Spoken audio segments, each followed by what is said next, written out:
Hoje é o dia do biólogo, dia 3 de setembro de 2023. Não gostou ainda bem essa data? 2023. Por quê? Porque a gente passou recentemente aí, ainda não passou, mudou de configuração, né? A pandemia, hoje, né? Ela, oficialmente, segundo a OMS, ela não pode ser mais classificada desta forma. Ela é uma endemia, ou seja, ela veio para ficar, né? Só que também a vacina é a nossa arma contra a ameaça biológica do vírus, SARS-CoV-2. Por que eu estou falando isso no dia do biólogo, um dia que é para celebrar a vida e não para lembrar os mais de 600 mil mortos só aqui no Brasil durante esse período aí de 2020 até 2021, né? A gente teve aí uns 2 anos aí, né? O 2020 todinho, né? Só foi notificado lá em março, mas antes disso já tinha alguns casos confirmados aqui no Brasil, mas não era uma quantidade muito grande de pessoas, né? E 2021 foi notificada a primeira vacina aí, né, pela Pfizer, mas a vacina chinesa, né, a Coronavac, já estava em uso, né? Não foi notificado como da Pfizer, porque essa época foi muito politizada assim, com relação aos governos, quando na verdade a nossa consciência política ela tem que ser cidadã e coletiva, também individual, não ficar só dependente de governo, né? As políticas públicas em saúde elas devem ser discutidas. Bom, mas a importância do biólogo não é somente com relação à epidemiologia, à virologia, à microbiologia, em muitas outras coisas envolvidas na atividade de biólogo, né? O meio ambiente. Você sabia que se a floresta amazônica não existir mais no planeta, não só o continente sul-americano, como todo o continente, América do Norte, América Central, como também tudo que está no cinturão da linha do Equador, principalmente ali, vai ter mudanças climáticas muito drásticas. Se hoje você tem variações abruptas entre as duas únicas estações que tem na linha do Equador, a seca e a cheia, se não tiver a floresta, não vai ter essas variações de seca e cheia. Por quê? Porque as árvores, elas têm um mecanismo chamado evapotranspiração, e se isso não ocorrer, não há formação de nuvens. Não havendo a formação de nuvens, principalmente as nuvens que vão ficando mais densas, e ocorre a precipitação, ou seja, a chuva, não ocorrendo isso, os rios secam. Os rios secam, porque a origem do rio não é somente um furo numa rocha e dali sai água milagrosamente, magicamente. É porque choveu, infiltrou a água pelo solo, chegando até a rocha, fazendo da rocha uma cisterna. Se não chover, não tem rio. Se não tiver rio, não tem a alimentação dos vegetais, a nutrição deles depende muito da água, não só a hidratação deles. E se não tiver isso, não vai ter a evapotranspiração. Não tendo a evapotranspiração que os vegetais fazem, não vai ter a formação de nuvens. Não tendo a formação de nuvens, não vai ter chuva. E não tendo chuva, vai faltar água. E agora você imagina um mundo sem água, né? Só o corpo humano, de 75% a 80% dele é água. Cada célula do ser humano tem confirmadamente 75% água, né? Só os outros 25% não são água, são eletrólitos, são outros diluentes, né? Um mundo sem água, a gente não sobreviveria, nós seres humanos. Alguma forma de vida resistente, em esporos, encapsulada, iria sobreviver, mas nós não. E a maioria dos animais semelhantes a nós também não sobreviveria a isso. Os vegetais que estão envolvidos diretamente nesse fenômeno não sobreviveriam. Teríamos um aquecimento de todo o mundo, de todo o globo, né? Um superaquecimento, né? Se a gente hoje no estado do Rio de Janeiro acha que 40 graus, você vai à praia com essa cor de pele aqui, você tem que passar um protetor solar fator, sei lá, 90, 100, 120, 200, por causa da radiação. Se não tivesse chuva, se não tivesse o efeito estufa, se não tivesse, inclusive, o O3, que é o ozônio, né, que ele fica bem mais alto, lá próximo à estratosfera, e o oxigênio, que é o O2, né, a gente sabe hoje que a floresta não é o pulmão do mundo, não é a maior produtora de O2, de oxigênio, mas sim os mares, né, por causa das microalgas. Mesmo assim, elas também produzem oxigênio. Além de estarem diretamente envolvidas no ciclo da chuva, elas também têm uma contribuição para o oxigênio, né, mesmo não sendo a número 1 em produção de O2, oxigênio. E a gente, com relação, voltando lá à pandemia, né, quando tinha os agravos da Covid, o oxigênio ele não era de graça, né? As pessoas tinham que pagar pelo oxigênio. E quando você não pagava indiretamente, através dos seus impostos, e o governo ia lá e muitas vezes comprava oxigênio em galões, em cilindros, e alguns desses cilindros foram superfaturados pelo governo, por alguns governos aqui no Brasil, né? Assim como também foi superfaturada a vacina brasileira, a Covaxin, né? Que a mídia nem falou quase em Covaxin, mas ela foi uma vacina que ela só foi disponibilizada para a rede privada de saúde, e não para o SUS, né? E isso a gente está falando de política de governo de uma forma indireta. O canal não tem a ambição de querer mudar o mundo desta forma, como se fôssemos revolucionários, até porque revoluções custam um preço muito alto. morte, destruição em massa, perseguição política, e não é esse o nosso intuito aqui, principalmente nesse dia tão bonito que é o Dia do Biólogo, né? Setembro tem o Dia do Biólogo. Hoje, eu estou gravando esse vídeo dia 3. Não sei se eu vou conseguir subir esse vídeo hoje, né? E realmente estou sem roteiro. Eu vou tentar não me alongar muito. E também tem no dia 6, no próximo dia 6, né, daqui a 3 dias, o Dia do Técnico em Análises Clínicas. Legal, né? No mesmo mês, assim, com pouquíssimos dias de diferença. Técnico em Análises Clínicas. E geralmente numa equipe, num laboratório de análises clínicas, você tem um analista, que pode ser um biólogo, mas também pode ser um farmacêutico, pode ser um químico, pode ser um biomédico, pode ser um pode ser até um médico, né? Pode ser analista, né? A pessoa que fica no microscópio ali, que é o analista que vai emitir laudos, né? Tem que ter formação universitária. E o técnico que trabalha junto com ele, né? Eles são, geralmente são vários técnicos, e biólogo, dependendo do tamanho do laboratório, pode ser um ou mais, né? Tá? Não, acabou de perceber que não só biólogos, mas também outras formações universitárias podem ser analistas em laboratório. Tá? Aqui hoje é dia do biólogo, né, gente? Quando for o dia do farmacêutico, aí eu falo um pouquinho mais do farmacêutico, né?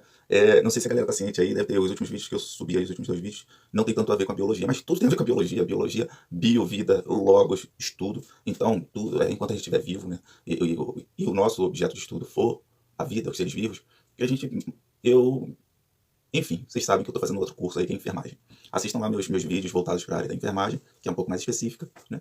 Como eu já falei, tem a ver com a biologia? Tem. Porque todas as ciências da saúde têm a ver com a biologia, né? E todas as questões ambientais têm a ver com a biologia. Todas as questões de tecnologia, de genética, de novas descobertas, de grandes expedições científicas, têm a ver com a biologia, né? É uma área muito ampla, né? E muita gente, quando termina a faculdade, não sabe o que vai fazer, né? E assim, a gente tem que pensar também em outras categorias de profissionais, que terminam a faculdade e já engatam numa especialização, depois no mestrado, ou já vai direto para o mestrado, depois doutorado, né? A gente tem que pensar nisso. Por exemplo, os médicos. O médico, quando termina lá os 5 anos, ele vai para a residência, né? Da residência aí ele ganha lá o diploma dele para ser clínico geral, mas geralmente os caras não se contentam com isso, eles querem se especializar em alguma coisa. Quando você é generalista, você é geral, é como se fosse segundo grau, o antigo que eu fiz, formação geral. Agora o Ministério da Educação está debatendo aí se vão ensinar profissões para as pessoas lá no ensino médio, né? Que agora é chamado ensino médio. E já é uma coisa que já era para ter feito essa reforma há muito tempo, né? As pessoas já saírem, pelo menos, sabendo qual a inclinação dela, o que ela pode fazer, se ela vai fazer uma faculdade, um curso técnico, saindo dali, alguma coisa, ter oficina dentro das escolas públicas, ter laboratórios, ter coisas assim que, assim, vai sair assim, segundo grau, né? Com ênfase em aí, auxiliar de laboratório, para não botar técnico de laboratório, entendeu? Eu sei que tanto o CRF, que assumiu a parte do laboratório, quer acabar com esse termo auxiliar, né, com essa função. Quanto o Corém quer acabar com o termo auxiliar de enfermagem. Né? Está tendo um debate aí entre os conselhos regionais, né, e os seus respectivos conselhos federais também. Vai acabar com o auxiliar, fica o técnico e o analista apenas. O auxiliar, eles não querem mais que exista. Primeiro porque o auxiliar de enfermagem tem um histórico que na minha visão, né, eu sou teve essa polarização aí dos pensamentos, das ideias, né? Eu não sou muito a favor de ideologias, não, galera, mas assim, eu me enquadro mais no modelo progressista, sabe? Então eu não tenho medo da história a não ser bonitinha. Príncipes montados em cavalos que tem um único chifre na testa, chamado unicórnio, eu não tenho, e que voa ainda por cima. Eu gosto disso, eu gostei na minha infância, continuo gostando de mitologia, gosto, mas eu sei separar as coisas, né? Então o termo auxiliar de enfermagem tem uma origem que é obscura, que foi as guerras que teve no Brasil, né? Principalmente a Guerra do Paraguai. A Ana Nery era professora e era enfermeira, né? Professora e enfermeira. Vou explicar por quê. Professora e enfermeira. Porque ela deu treinamento para as garotas de programa que viviam ali rondando os acampamentos dos soldados na Guerra do Paraguai, na Revolução Farroupilha, em várias guerras que teve no Brasil. Eram garotas de programa, ou seja, eram prostitutas. Então, com o treinamento que a Ana Nery, que era enfermeira, Ana Nery, quando fala enfermeira, né, fez faculdade, ela estudou numa faculdade da Ordem das Carmelitas, aqui no Brasil, né? E aí não tem esse estigma de as origens lá serem da prostituição e da violência da guerra, não tem tanto disso. Começou em tempos de paz, se preparou numa escola de, entre aspas, nível superior, e depois foi ser voluntário, né? Foi do Nordeste lá para o Sul e para as fronteiras, aí a Tríplice Fronteira, ajudar ali em hospitais de campanha para os feridos de guerra, né, do Brasil. E com relação aos auxiliares de enfermagem, aí tem essa, né? Pessoas mais conservadoras não gostam da história real mesmo, a realidade. Não, eles preferem coisinhas mais bonitinhas, mais enfeitadinhas. E a gente, no meio científico, a gente não se sente agredido com isso, não. A gente, pelo contrário, a gente gosta de saber que um ser humano pode ser convertido, né, de prostituição em enfermeiro, mesmo que não seja num patamar de, aspas de novo, nível superior, né? Um patamar de auxiliar, de ajudante. né? Eu me sinto à vontade com isso. Muita gente não se sente à vontade com isso. Técnicos de enfermagem têm essa visão, a polarização, acredito que está afetando muito isso. Técnico de laboratório, né? E os técnicos vão continuar existindo, porque não tem essa estigma. Técnico também é uma pessoa que fez um curso desde o início, lá, né? As primeiras escolas técnicas, né? Teve o caso também dessas meninas, dessas prostitutas, que em situações de guerra, que são situações calamitosas, foram treinadas às pressas ali e ajudaram as enfermeiras e as técnicas, e depois foram promovidas a técnicos. Então, acabaram até saindo da vida de prostituição e integrando o quadro técnico de profissionais na área da enfermagem. Na parte de laboratório também, tem também um pessoal aí querendo tirar o auxiliar. Não, auxiliar, não, a gente só quer técnico e analista. Aí, só que em laboratório fica um pouco mais difícil você contextualizar com relação à guerra, né? No laboratório o pessoal fica mais fechado, ali numa sala, num quadrado, ou em várias sessões, né? E a qualquer momento pode ser bombardeado aquilo ali. E fica muito difícil você apurar, você analisar, você investigar em situações de guerra, né? Situações de guerra são mais para pessoa da área da enfermagem, da medicina. Então, na parte de laboratório, assim, que tem mais investigação, fica mais difícil. É só você pensar em situação de polícia, né? Polícia na guerra, ela vai dar apoio às forças armadas. E vai acontecer tanta coisa ao mesmo tempo, e tantas coisas de proporções muito grandes, que vai ficar difícil abrir uma investigação. Não é a minha área, mas vocês estão acompanhando o que está acontecendo na Ucrânia, né? E aí, só para ter uma noção, a Ucrânia é a guerra que está sendo mais notificada nos dias atuais. Antes de 2022, era a Síria, que era muito notificada. Mas não tem só Síria e Ucrânia que está em conflito de grande mortandade, grande destruição, de saques acontecendo, estupros, todo tipo de barbárie acontecendo, não. Tem também o Sudão, tem também Gana, né? Tem também vários, principalmente na África ali, na região do Sahel, né? Etiópia está sofrendo também, né? E uma guerra que já afeta também Quênia. Somália é um estado falido, está em guerras tribais lá entre os próprios somalis e que acaba afetando países vizinhos também, né? A África ali no norte, a parte ali do meio da África, ali, a África Central, né? A República Centro-Africana, o antigo Congo, depois virou Zaire, depois RDC, República. Isso tudo aí na linha do Equador, da faixa do Equador, que além das guerras ainda existem as doenças, principalmente doenças transmitidas por artrópodes, como por exemplo os mosquitos, né? A malária, ela é uma doença super negligenciada pelo mundo todo. Agora, recentemente estão investindo em vacina para malária, mas está em fase experimental, quase nunca é falado pela imprensa, né? Mas ela afeta pessoas que vivem em países tropicais, que muitos estão em guerra e não são notificados. Para não ficar só em África e Europa, né? Lá na Ásia, tem um país lá que está em guerra civil, chama-se Mianmar, mas já foi chamado Birmania, né?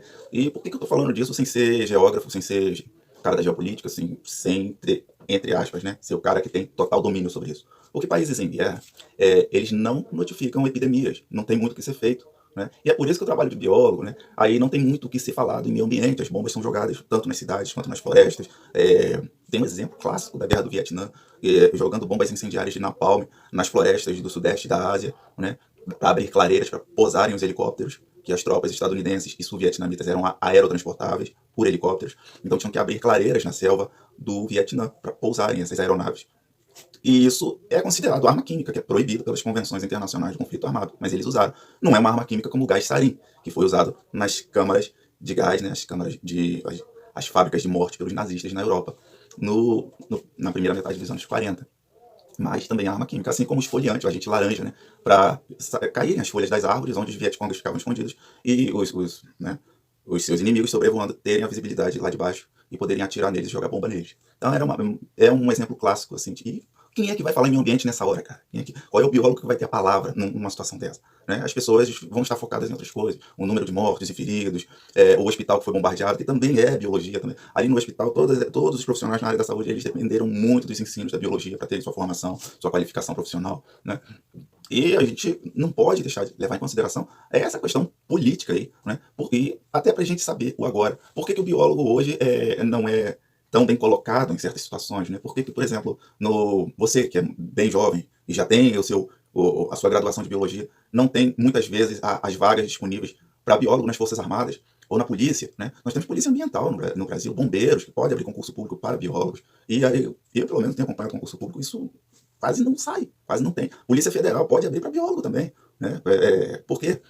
Trabalha em fronteiras, as fronteiras do Brasil são lugares que têm uma rica fauna e flora. Né? Um biólogo ele tem uma visão bem mais técnica, incluído ali no trabalho de polícia ou no trabalho de bombeiro, né? De resgate de animais. E por quê? Para você abrir uma empresa no Brasil, para você ter isso também, não só das instituições públicas, mas de uma instituição privada, é tão difícil, porque você não tem incentivo para poder abrir a sua empresa para resgate de animais, para abrigo de animais, para reintrodução desses animais na natureza. Por que é tão difícil você abrir um laboratório de pesquisa, né? De análises clínicas, até não é nem tão difícil, mas já existem os gigantes de análises clínicas, né? Rede Dasa, Sérgio Franco, aqui no Rio de Janeiro, por exemplo. Né? E já existem gigantes nesse mercado. Não passa até a nem ser tão difícil, porque se você for agregado a eles, né? Se usar a bandeira deles, você consegue, né? Mas mesmo assim, burocracia, toda papelada, todas as taxas, são altas taxas tributárias que você tem que pagar. Um técnico em análises clínicas não ganha salário mínimo, não, mas o que você tem que pagar para você ter ele, seus serviços de carteira assinada, é 5 vezes mais do que ele ganha. Né? Então fica muito complicado para um biólogo abrir sua própria empresa no Brasil também. Né? Assim como ele também não está tendo a acessibilidade a ser um dos integrantes em alguns setores de serviço público. Reclamei demais, né? Porque eu acho que era para eu falar coisas boas para vocês. Ser biólogo, mas ser biólogo é muito bom. Eu não me imagino tendo feito uma outra faculdade, mas eu já estou pensando em fazer talvez história ou psicologia, e um pouco mais à frente. Mas a primeira faculdade tinha que ser biologia, tinha que ser, porque eu amo de paixão biologia desde pequenininho, desde que eu me entendo por gente, brincando com os bichos, pegando, sabe, minhoca na mão, girino, vendo o girino virar rã, observando o casulo da borboleta, a borboleta virando de lagarta a borboleta, tendo essas explicações, não só dos meus professores, mas de pai, mãe, dos outros adultos à minha volta. Cara, eu não me imagino. Eu já vi até vaca parindo um bezerrinho, eu já vi égua também, tendo dificuldade, né? Eu já testemunhei uma cesariana numa égua,